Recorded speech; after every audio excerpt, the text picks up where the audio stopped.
Bonjour, bienvenue dans la série sur l'électrodynamique classique. Donc nous avons déterminé les champs qui sont créés par une sphère uniformément magnétisée. Supposons maintenant qu'une induction magnétique uniforme, B0 égale mu0 H0, baigne la totalité de l'espace. On est alors amené au problème d'une sphère magnétisée placée dans un champ extérieur uniforme. En vertu de la linéarité des équations de champ, le champ et l'induction magnétique à l'intérieur de la sphère s'écrivent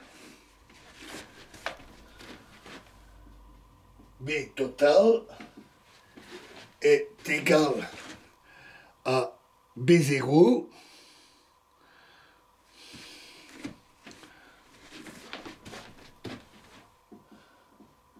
plus 2 mu0 sur 3 M et H total égale H0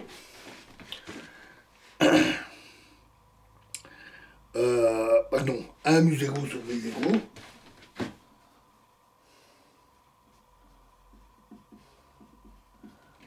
moins 1 tiers de M.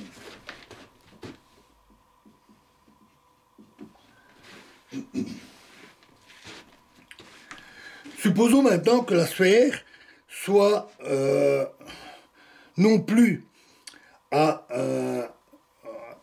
un matériau à magnétisation permanente, mais une substance paramagnétique ou diamagnétique de perméabilité mu. Sa magnétisation est alors la conséquence de l'application du champ extérieur. La valeur de M s'obtient par B intérieur égale mu H intérieur.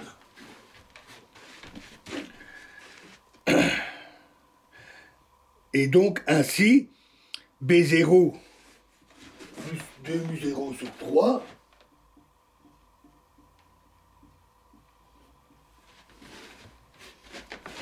M est égal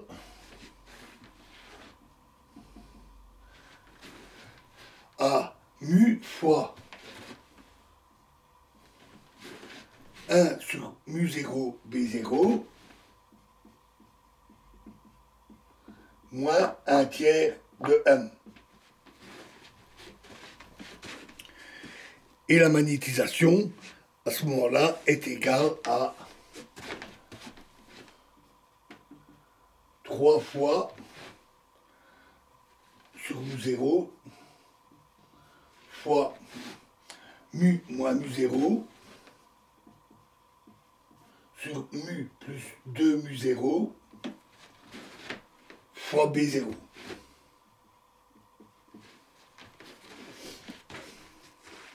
Remarquez que cette relation est parfaitement analogue à celle de la polarisation P d'une sphère diélectrique placée dans un champ électrique uniforme. Ces arguments perdent leur validité pour une substance ferromagnétique. L'équation ici implique que la magnétisation s'annule lorsque le champ extérieur s'annule, ce que l'on constate avec des substances paramagnétiques et diamagnétiques. L'existence d'aimants permanents contredit cette conclusion pour les ferromagnétiques. La relation non linéaire entre H et B et le phénomène d'hystérésis permettent la création d'éléments permanents. L'élimination de M dans les équations ici donne une relation entre H int et B int. B int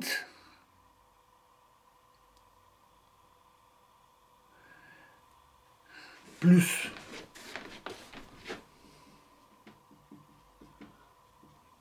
de mu0 H-int. Oui, ici, j'ai mis B total, ben, c'est B int et H-int. Hein, égale 3A B0.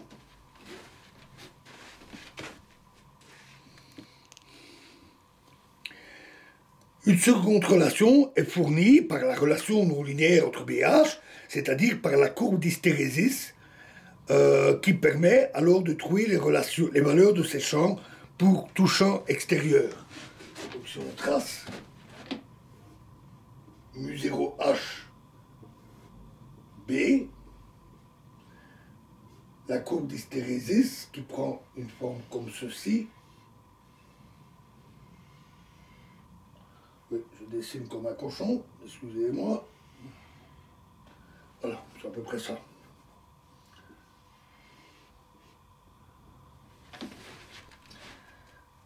Et on va tracer ici une droite. Et un point P, je vais expliquer. Alors, sur ce diagramme d'hystérésis, l'équation correspond à une droite de pente moins 2, donc c'est la ligne au tiret, interceptant l'axe des Y en 3B0. Supposez par exemple que le champ extérieur croisse jusqu'à saturation de la sphère ferromagnétique. Donc le champ extérieur croît jusqu'à atteindre un point ici. On peut même partir de 0. À ce moment-là, la croissance est comme ceci. On atteint alors un point ici. Et le retour se fait par l'autre branche de l'hystérésis quand on supprime l'action du champ extérieur.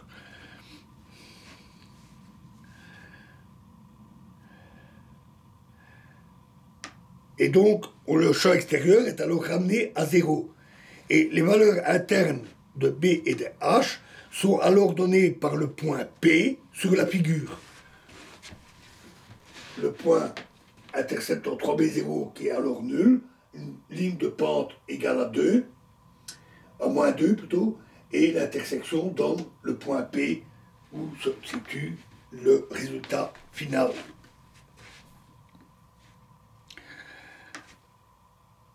La relation entre B-int et H-int, la magnétisation s'obtient alors en faisant B0 égale 0 dans ces relations, ce qui permet alors de trouver la magnétisation correspondant à ce point. Et donc, à partir de la courbe d'hystérésis, pour tout matériau, on peut calculer la magnétisation qui résulte d'un matériau ferromagnétique suite à l'exposition à un champ magnétique extérieur. La relation entre B-int et H-int, ici, cette équation-là, cette droite, est propre à la sphère.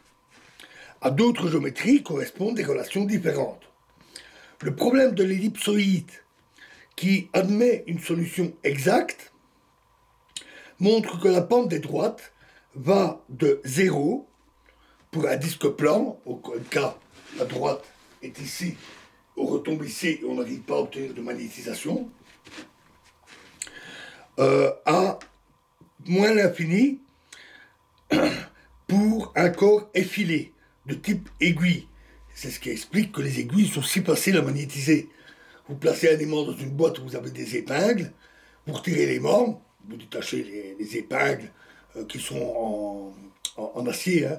Donc c'est du fer, c'est un corps ferromagnétique. Vous retirez les épingles, vous les remettez dans la boîte, et toutes les épingles se collent ensemble parce qu'elles sont magnétisées. Un corps effilé est très facile à magnétiser. Alors, autrement dit, l'induction magnétique interne est plus intense pour une géométrie filiforme que pour des sphères ou des formes sphéroïdales oblongues. Voilà, alors dans la prochaine vidéo, nous parlerons des écrans magnétiques et d'une couche sphérique de perméabilité mu dans un champ uniforme. Je vous remercie.